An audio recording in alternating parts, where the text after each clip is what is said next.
बिस्मिल्लाहिर्रहमानिर्रहीम। आप देख रहे हैं प्रोग्राम कौन सुनेगा और मैं हूं आफ्ताब मोगरी। अगर मुल्क की मौजूदा सूरत हाल पर नजर डालें तो अब पाकिस्तान में सियासी सूरत हाल गर्म नजर आ रही है। एक तरफ पाकिस्तान पीपल्स पार्टी ने एक इत्तेहादियों को राजी करने के लिए एक नया निजाम राइज कर दिया सूबे सिंध में, तो एक तरफ जो है पाकिस्तान पीपल्स पार्टी के दो बड़े इत्तेहादी, बल्कि तीन इत्तेहादी के सिंध में, जो पाकिस्तान पीपल्स नेशनल पार्टी और पाकिस्तान मुस्लिम लीग फंक्शनल और इसके साथ साथ अवामी नेशनल पार्टी इस वक्त नाराज नजर आ रहे हैं। एक तरफ पाकिस्तान पीपल्स पार्टी की जो है एक इत्तेहादी को राजी करके जो गुज़श्ता 4 साल से एक बड़ी मुश्किल का सामना किए हुए थे कि आखिर सिंध के अंदर जो है बल्दियाती निजाम बहाल हो या ना हो, आखिर उस तमाम बड़े बड़े मसले में से पाकिस्तान पीपल्स पार्टी निकल गई। पर अब ऐसे लग रहा है कि पाकिस्तान पीपल्स पार्टी को बड़ा मुश्किल का सामना करना पड़ेगा। मुश्किल की बात करें तो इस वक्त पाकिस्तान मुस्लिम लीग नून ने बड़ी बात कर दी कि इस निजाम को राइज होने नहीं देंगे सिंध में। गो के वो अब सदर मुमलिक जनाब आसिफ अली जरदारी के बाद गवर्नर सिंध और वजीर आला सिंध ने उस पर साइन कर दिए, यानी कि ये अब तय है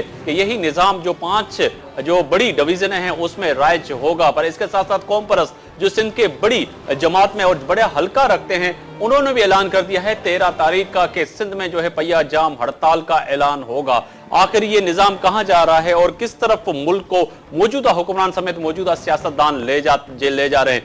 अगर बात की जाए तो पाकिस्तान पीपल्स पार्टी को मुत्तहिदा कौमी मूवमेंट ने कई बरस से यही कहती आ रही थी कि किसी भी तरह जो है लोकल जो गवर्नमेंट का निजाम है उसको बहाल किया जाए, जैसे कि इस लोगों को, आम लोगों को रिलीफ मिल सके। पर इसके साथ साथ अगर देखा जाए तो हमेशा मैं कहता हूं कि दुनिया चांद पे पहुंच गई है और हम चांद देखने पे लड़ रहे हैं। हमारी कौम ने, हमारे मुल्क ने इतनी तरक्की की है, एक ही मुल्क में 2 ईदें होती हैं। आखिर इस निजाम पे इतने अरसे से जो है पाकिस्तान पीपल्स पार्टी और उनके इत्तेहादी बैठ के मिलके क्यों नहीं इस पे जो है बैठ के बात की और इस पे अमल किया कि आखिर पाकिस्तान पीपल्स पार्टी समेत वो इत्तेहादी जो आज नाराज हैं उनको राजी कर सके। आज इसी पे बात होगी। आज हम कोशिश करेंगे कि तमाम अहम रहनुमाओं से भी हम आपकी बात करवाएं, उनसे पूछें, उनसे जानने की कोशिश करें कि आखिर पाकिस्तान पीपल्स पार्टी की और मुत्तहिदा कौमी की जानिब से जो ये एक बड़ा नया निजाम आया है उसको किस तरह देख रहे हैं। आज इसी इशू पे बात करूंगा। मौजूद मेहमान उनका तारुफ कराता चलूं। मेरी पहली मेहमान है कौसर आमिर, रहनुमा पाकिस्तान पीपल्स पार्टी। आपका बहुत शुक्रिया कौसर कि आप स्टूडियो में तशरीफ लाई। मेरे दूसरे मेहमान हैं नाहिद अफजल खान, रहनुमा पाकिस्तान तहरीक इंसाफ। आपका भी बहुत शुक्रिया। हम कोशिश करेंगे कि हम किसी एक अहम रहनुमाओं से भी बात करें। कौसर, सबसे पहले आपकी तरफ आऊंगा। आखिर इस बात पे तय है कि इस वक्त दुनिया चांद पे पहुंच गई। कई बरस से, 4 बरस से हम इस चीज पे लड़ते रहे कि निजाम हो या ना हो। पहले भी डेडलाइनें दी गई, CM house, governor house, CM house, governor house, president साहब 90। आखिर ये तय हुआ कि रात की तारीखों में, रात को 4 बजे के करीब ये निजाम पे आपने किया कि जी ये निजाम दुरुस्त है और इस पे यही होना चाहिए 5 डिवीजन में। इस वक्त तहरीक इंसाफ से लेकर तमाम जमातें पाकिस्तान की सिवाय मुत्तहिदा कौमी पीपल्स पार्टी की आपकी मुखालफत करें, क्यों? बिस्मिल्लाहिर्रहमानिर्रहीम।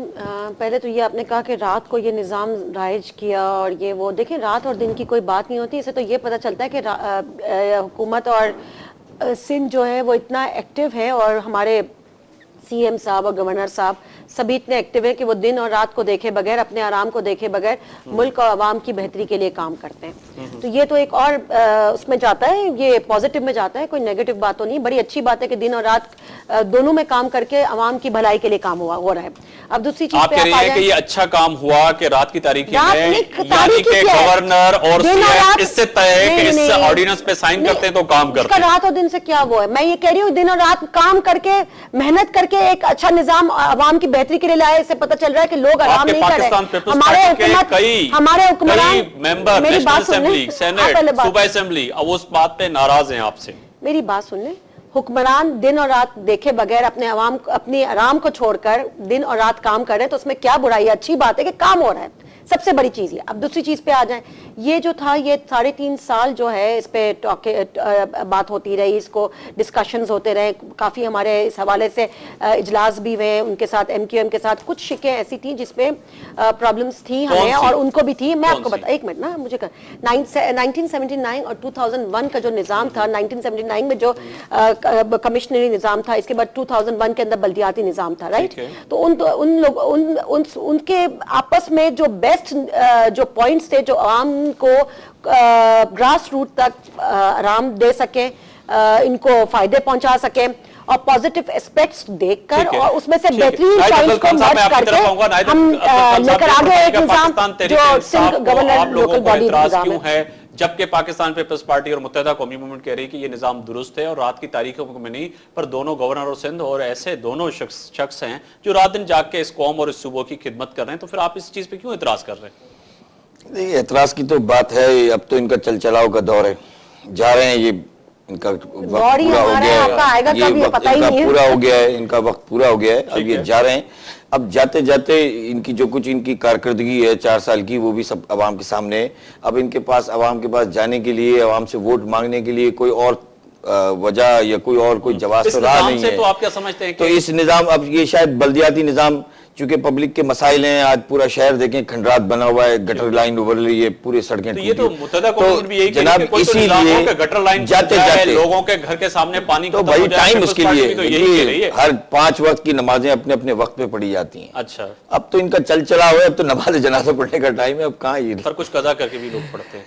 देखिए अब क्या होगा इनका, ये चलिए ठीक है, देखें आवाम ने तो गौसली शाह साहब, आवाम गौसली ने- शाह साहब हमारे साथ हैं, जब बात की उनकी बात सुन लेते हैं गौसली शाह साहब की, और फिर बिल्कुल, यकीनन आपके सामने वो भी सवाल रखूंगा। नाज़रीन, गौसली शाह साहब क्या फरमाते हैं आए देखते हैं, और उसके बाद यकीनन गौसली शाह साहब की बात से भी बहुत से सवाल आते हैं जो हमने मोअज़्ज़ज़ मेहमानों के सामने रखे।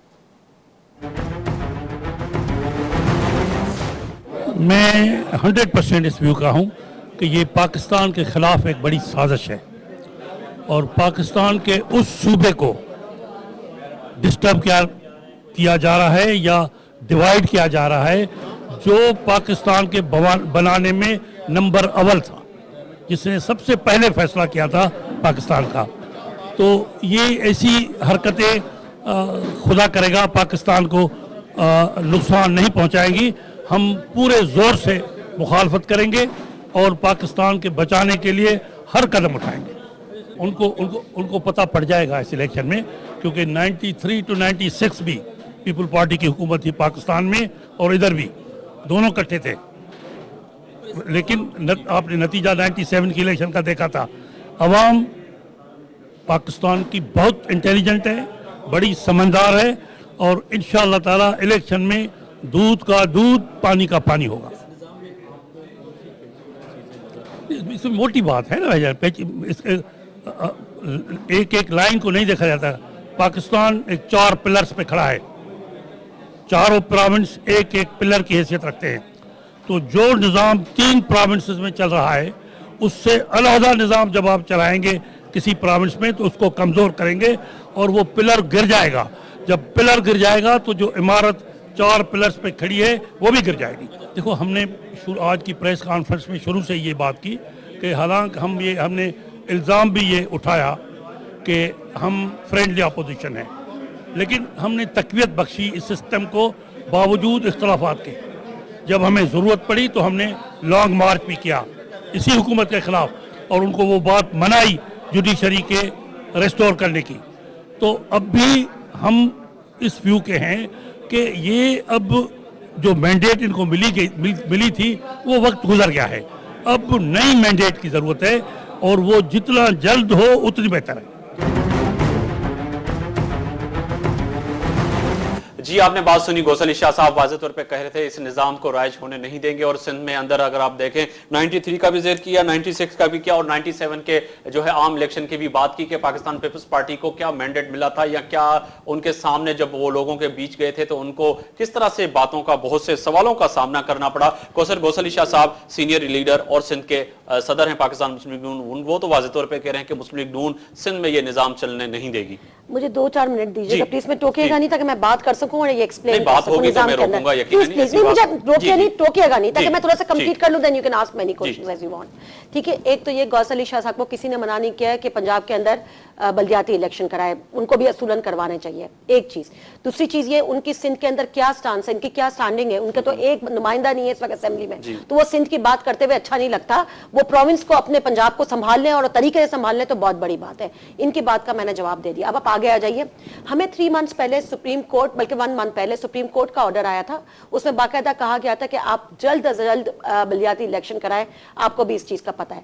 अब सुप्रीम कोर्ट का अगर हम ऑर्डर मानते हैं तो भी बुरे बन रहे हैं, अगर नहीं मानते तो भी बुरे बनते हैं। तो पहले तो ये डिसाइड कर ले कि हम क्या करें। हम we are now asking you people कि हम क्या करें। भाई ये सुप्रीम कोर्ट का ऑर्डर है जिसको हम बजा लेकर आए। उसने कहा 3 महीने के अंदर अंदर फौरी तौर पर बल्दियाती इलेक्शन करवाए जाएं। वही हमने ऑर्डर को माना और जितना जल्दी कर सके हमने किया। अब आप आ जाइए ऑर्डर की बात करें। एक सेकंड, फिर मैं ऑर्डर की बात, आम लोग भी इस कहेंगे कि कौसर के सामने ये सवाल रखते हैं कि बहुत से ऑर्डर सुप्रीम कोर्ट ने दिए हैं आपको, वो आप क्यों नहीं मानते? माने आपके अपने मुफादात, हमने तो हमारे पीएम तो चले खत लिख लेना, आफ्ताब मेरी बात सुने, एक सेकंड, आफ्ताब मेरी बात सुने। जो आइन की पासदारी कर रहे हैं ना, आइन को तोड़ नहीं रहे, वो एक अलग पूरा केस हो जाता, डिबेट हो जाती है। आइन को हम तोड़ नहीं सकते। उसमें वो शिकायत थी 248/2 के तहत, वरना वो भी हम लिख देते हैं। लेकिन हम अपने आइन को खुद नहीं तोड़ सकते जिसपे हमने ओथ ली है। अब आप मुझे एक बात बताइए, सुप्रीम कोर्ट में क्यों हमने अपील तक नहीं की? हमारे प्राइम मिनिस्टर ने जो इलेक्टेड नुमाइंदे थे, कहां अपील की? तो सुप्रीम कोर्ट का ऑर्डर ही माना ना, 3 बार चल के गए, सुप्रीम कोर्ट का ऑर्डर ही माना ना। अब आप आ जाइए एक और बात पर। अब 3 ये ऑर्डिनेंस है, ये कोई ये नहीं है कि ये सिर्फ ये हो गया। सिर्फ 3 मंथ्स के लिए ऑर्डिनेंस पास हुआ है। इसको थोड़ा सा मैं क्लियर करती चलूं, इसमें कोई ऐसी शिक नहीं है जिसके अंदर कोई प्रॉब्लम आने वाली बात है। आफ्टर 3 मंथ्स मेरे पास भी है, आपके पास है तो मेरे पास भी है। अब मेरी बात समझ लें। इसमें वाज़ेह तौर पे लिखा हुआ है कि अगर आप देखें, इसमें वाज़ेह तौर पे लिखा हुआ है कि तमाम जो निजाम के अमूर संभालेगा वो वहां उस डिवीजन का मेयर संभालेगा और तमाम पुलिस मैन से लेकर तमाम चीजें उनके हवाले होंगी जिस पे एतराज हो रहा है। तमाम ऐसा नहीं है, मैं आपको एक्सप्लेन कर दूं। इसमें कमिश्नर्स रहेंगे अपनी जगह, जो पुराने निजाम में है और अभी हमारे निजाम में जो मौजूद है। कमिश्नर्स रहेंगे, साथ में मेयर एंड डिप्टी मेयर बना दिए गए। ठीक है ना, ये पैरेलल निजाम दोनों एक साथ चलेगा। जो बेहतर पॉइंट्स थे दोनों के, वो हमने लेके इसको मर्ज करके और बेहतर निजाम आवाम की भलाई के लिए ले आए। क्योंकि इलेक्शंस नजदीक है। देखिए, एमपी और एमएनए का काम है लेजिस्लेशन बनाना। वो गटर लाइन और वो प्राइमरी एजुकेशन, ये सब हमने उनको दे दिए, जो कोड रूट तक जाके आवाम के अंदर बैठकर और वो ये काम कर सके। तो इसमें कोई बुराई नहीं है, इसमें कोई वो नहीं। अच्छा, एक चीज मैं बता दूं, एक चीज मैं और हाईलाइट कर दूं, फिर आप बेशक इनसे पूछ लें।